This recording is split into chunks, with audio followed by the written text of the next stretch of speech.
कैसे हैं आप सब। तो डियर गाइस, अपने YouTube चैनल प्रो क्लासेस पर जो एक नई सीरीज चल रही है, ठीक है, जिसका नाम है डिफरेंस बिटवीन। क्या नाम है इसका? Difference between.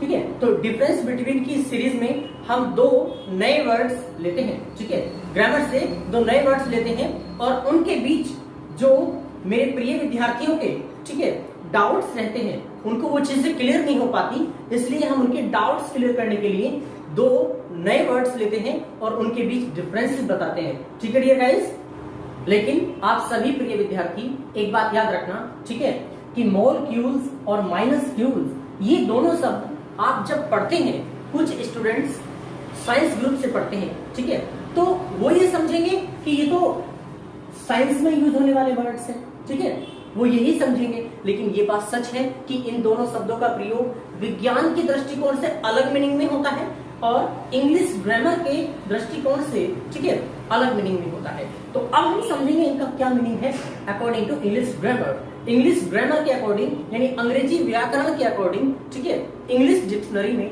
इनका क्या मीनिंग दिया गया है, ठीक है, मॉलिक्यूल्स वर्सेस माइनस्क्यूल्स। ठीक है, अगर हम बात करें ग्रामर की, तो ग्रामर के पॉइंट ऑफ द व्यू से ये दोनों शब्द मॉलिक्यूल्स और माइनस्क्यूल्स दोनों ही एडजेक्टिव्स हैं। एडजेक्टिव्स का मतलब है विशेषण, ठीक है, ये किसी की विशेषता बताते हैं, किसी की क्वालिटी बताते हैं। ठीक है डियर गाइस, अब आपको ये बहुत अच्छे से समझ में आ गया होगा। इसका आप एक छोटा सा स्क्रीनशॉट ले। डियर गाइस, सबसे पहले समझ लेते हैं मॉलिक्यूल्स। मॉलिक्यूल्स शब्द कैसे बना, ठीक है, तो ये शब्द दो शब्दों से मिलकर बना है, जिसका पहला वर्ड है मोल। मोल का मीनिंग होता है big, cules means shapes.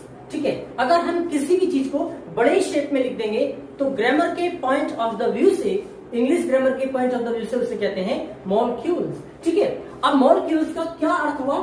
Mall means big, cules means shapes. ठीक है, तो मॉलिक्यूल्स का कंप्लीट का मीनिंग होता है, इसको समझ लेते हैं, ठीक है, something written in big shapes. किसी भी चीज को बड़े शेप में लिख देना, उसी को मॉलिक्यूल्स कहते हैं। ठीक है डियर गाइस, ये आपको बहुत अच्छे से समझ में आ गया होगा। अब आप इसका एक छोटा सा स्क्रीनशॉट ले सकते हैं जो आप सभी के लिए अवेलेबल है। डियर स्टूडेंट्स, अब हम समझ लेते हैं माइनस्क्यूल्स। माइनस्क्यूल्स शब्द कैसे बना, ठीक है, और इसका क्या मीनिंग है, ग्रामर के पॉइंट ऑफ द व्यू से इसका क्या अर्थ है, ठीक है, हम अच्छे से इसको समझ लेते हैं। ठीक है, तो माइनस्क्यूल्स दो शब्दों से मिलकर बना है।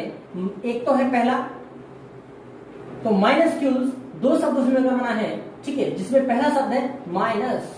माइनस का अर्थ होता है छोटा करना, अर्थात घटाना। ठीक है, अब जब किसी चीज को छोटा कर देते हैं तो उसे स्मॉल कहते हैं। ठीक है, अब क्यूल्स का मतलब है शेप्स। अगर हम देखें माइनस और क्यूल्स का जो कंप्लीट मीनिंग है, ठीक है, माइनस क्यूल्स शब्द का जो कंप्लीट मीनिंग है वो है, जैसे माइनस का मतलब, जैसे माइनस का मीनिंग क्या है? स्मॉल। क्यूल्स का मीनिंग क्या है? शेप्स। तो इसका जो कंप्लीट मीनिंग हुआ, something written in small shapes. किसी भी चीज को छोटे शेप्स में लिख देना, स्मॉल शेप्स में लिख देना, उसी को माइनस्क्यूल्स कहते हैं। तो डियर गाइस, ग्रामर के पॉइंट ऑफ द व्यू से माइनस्क्यूल्स का मतलब होता है किसी भी चीज को छोटे शेप्स में लिख देना। ठीक है, अब आपको ये बहुत अच्छे से समझ में आ गया होगा। ठीक है, अब आप इसका एक स्क्रीनशॉट ले सकते हैं, ठीक है, जो आपके लिए। डियर गाइस, फाइनली हम समझ लेते हैं कि मॉलिक्यूल्स और माइनस्क्यूल्स का अंग्रेजी से क्या संबंध है। ठीक है डियर गाइस, जब हम छोटी क्लासेस में होते हैं तो सबसे पहले हम अंग्रेजी वर्णमाला के कैपिटल लेटर्स पढ़ते हैं, बड़े अक्षरों को पढ़ते हैं। ठीक है, अंग्रेजी वर्णमाला को कैपिटल लेटर्स में लिखते हैं। ठीक है, जब अंग्रेजी के 26 अक्षरों को आप बड़े अक्षरों में लिखते हो, बड़े शेप्स में लिखते हो, ठीक है, तो फिर उसे क्या कहते हैं? जैसे आप बोलेंगे A B C D, ठीक है, ए से लेकर के जेड तक। ठीक है, जब आप 26 अक्षरों को कैपिटल लेटर्स में लिखते हैं तो कैपिटल लेटर्स में लिखी हुई वर्णमाला को क्या कहते हैं? मॉलिक्यूल्स। क्या कहते हैं? मॉलिक्यूल्स। ठीक है डियर गाइस, अब समझ लेते हैं कि यदि हम इंग्लिश अल्फाबेट को स्मॉल लेटर्स में लिख देते हैं, छोटे अक्षरों में लिख देते हैं, ठीक है, तो फिर उसे क्या कहते हैं? जैसे A B C D E F, ठीक है, तो अ से लेकर के जेड तक जब हम इंग्लिश वर्णमाला को 26 लेटर्स की इंग्लिश वर्णमाला को स्मॉल लेटर्स में लिख देते हैं, ठीक है, तो स्मॉल लेटर्स में लिखी हुई वर्णमाला को, ठीक है, अल्फाबेट को क्या कहेंगे? माइनस्क्यूल्स।